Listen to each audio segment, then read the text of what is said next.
घमंडी राजकुमारी की कहानी। बहुत समय पहले की बात है। एक छोटे से राज्य में एक राजकुमार और उसकी राजकुमारी रहती थी।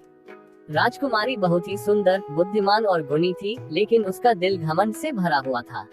उसे हमेशा यह महसूस होता था कि वह सबसे बड़ी और सबसे सुंदर है और बाकी सब लोग उसकी तुलना में छोटे हैं।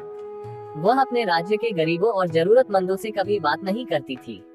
राजकुमारी के घमंड के कारण राज्य में सभी लोग दुखी रहते थे, लेकिन वह अपनी स्थिति से खुश थी। एक दिन राजकुमारी महल के बगीचे में घूम रही थी, तभी उसे एक साधु बाबा दिखाई दिए। साधु बाबा ने राजकुमारी से कहा, हे राजकुमारी, तुम्हारे घमंड के कारण तुम्हारा जीवन आशीर्वाद से दूर हो गया है। यदि तुम चाहो तो मैं तुम्हारी मदद कर सकता हूँ, लेकिन तुम्हें पहले अपना घमंड छोड़ना होगा। राजकुमारी ने हंसी में कहा, मुझे घमंड नहीं है, मैं तो सिर्फ अपनी स्थिति को जानती हूँ। साधु बाबा ने फिर से कहा, तुम्हें अपने घमंड को छोड़कर दूसरों की मदद करनी होगी और हर व्यक्ति में भगवान को देखना होगा। तभी तुम्हारी असली सुंदरता सामने आएगी। राजकुमारी ने बाबा की बातों को नजरअंदाज किया और महल में लौट आए।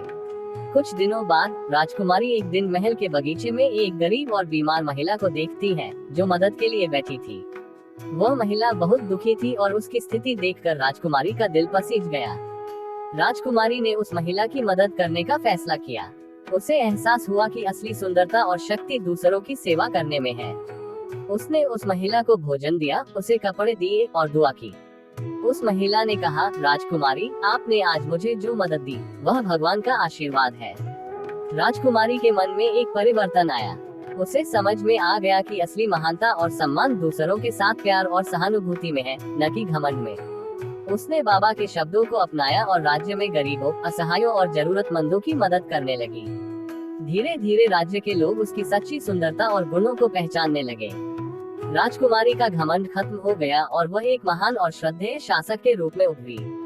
अब वह न केवल अपने राज्य बल्कि आसपास के राज्यों में भी प्रसिद्ध हुई, क्योंकि उसने अपनी शक्ति का सही उपयोग करना सीखा था। सीख। इस कहानी से हमें ये शिक्षा मिलती है कि घमंड से कभी कोई भी महान नहीं बनता। असली महानता तब आती है जब हम दूसरों के साथ दया, सहानुभूति और सेवा का व्यवहार करते हैं।